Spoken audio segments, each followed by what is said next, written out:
大家好，我係五叔公伍發齊師傅，好耐冇同大家見面啦。今日咧我就講關於還陰債嘅，因為近期咧市面有好流行還陰債，咁我今日都有啲感冒都要講噶啦，因為咧昨晚咧初一咧我係拜完神咧就要講課俾啲弟子知嘅，咁琴日講還陰債，但係有部分弟子冇嚟，咁我通常咧就會拍低啲片咧，俾冇嚟館嘅弟子睇嘅，咁啊但係琴晚就冇拍到，所以今日咧就補拍啦，順便咧俾大家知道什麼係還陰債啊。咁啊有咧就還陰債啦，同冤親債主兩樣嘅。咁究竟啲人話個個都係還陰債，乜嘢叫還陰債？乜嘢叫冤親債主咧？兩樣係唔同嘅債嚟嘅。還陰債咧係爭陰間政府嘅錢，冤親債主係爭私人恩怨嘅錢或者嘅債，大家嘅債唔同啊。還陰債咧就追到歷史咧，就宋代有兩本經嘅，一本咧就即係有兩個經，一個就係叫做《太上老君受生經》，另外一個經咧就係叫做靈寶天尊受生經。咁呢兩本經咧就講到還陰債嘅事情啊。其實就講咧一個人咧佢過世之後咧，佢就會經過奈何橋啊，但係佢落到陰間嘅時間咧，佢就會分開晒啦。佢究竟佢生前有做幾多好事啊，或者壞事啊？咁咧佢就分開條隊唔同嘅。咁嗰條隊去到嗰度咧，就有好多職業啊，或者俾佢投胎將來會做嘅。咁佢當其時咧就要揀咗之後咧，就要借盤村啦，就同個地府嗰個部門咧就借盤村咧就跟住過奈何橋就投胎啦。咁佢咧就係當然啦，你做好事多先至做到，唔通你揀有錢佬啊做有錢佬咩？咁啊由嗰度咁啊借咗一筆債啦。咁咧呢一筆債咧就點樣還咧？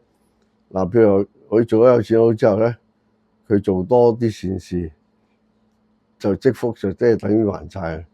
其實即係做多啲善事就已經係還債。但係佢如果佢冇做善事，佢做有錢佬嘅時候冇做善事，咁佢又再投胎下一輪啦。下一輪咧一定唔會俾佢做有錢佬，就做窮鬼啊！做窮鬼佢事事不順咧，啲人就話：你還陰債，其實佢還係還上一世，就唔係還呢世嘅。咁啊上一世嘅陰債嚟，佢還咗上一世嘅陰債咧，咁佢呢世都會好過啲。咁還陰債就係咁，至於計算爭幾多錢啊，爭幾多貫咧，佢就係跟呢個靈寶天尊嗰個受生經，因為還陰債咧又叫受生債，咁所以咧就喺呢兩個受生經裏面出現嘅。咁即係佢有寫幾多年生嘅人咧，就爭幾多錢，爭幾多錢咁啊。咁啊大家可以揾下呢兩個經。咁我係弟子咧，我就已經影咗俾你哋，同埋點樣計算㗎啦，年月日時都有得計嘅。如果計深入啲嘅話，咁還呢個陰債咧，喺香港地咧還陰債咧，燒嗰啲嘢咧，我只係揾到呢個啦，叫還債金，就香港嘅還債金。但係咧國內咧就係玉皇呢個係有1萬貫錢嘅玉皇敕令嘅玉皇錢咧，呢個國內嘅玉皇錢，香港就還債金。咁我哋咧就根據佢爭幾多錢啦，咁我哋譬如爭幾多萬貫錢啦，咁數翻咁多張俾佢化咗佢。但係當然啦，仲有其他醫保一齊化嘅。咁呢一個係就簡單嘅做法，但係當還呢個陰債嘅時間咧，一定係要連埋冤親債主一齊還嘅，因為佢哋收到風話，喂，你政府錢還私人錢，你唔還唔得㗎。咁所以咧一齊燒埋，政府錢又還，私人錢亦都還嘅。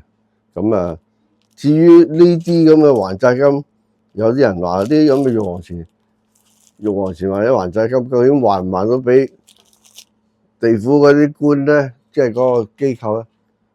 咁啊，或者你燒嗰啲衣紙俾冤親債主，究竟你收唔收到咧？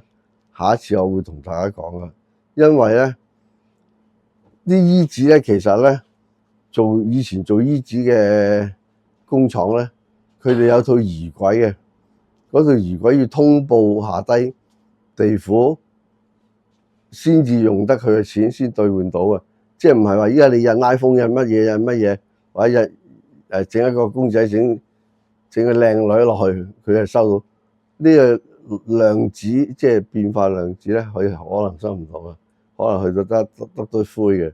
咁所以咧，我做還陰債冤親債主之前咧，我就會做一套法咧，就通知咗下低呢一啲咧係兌換嘅。咁而以前咧，所有咧我識嘅做印製呢啲紙錢嘅工廠咧，佢哋家傳咧都係要做呢一樣嘢。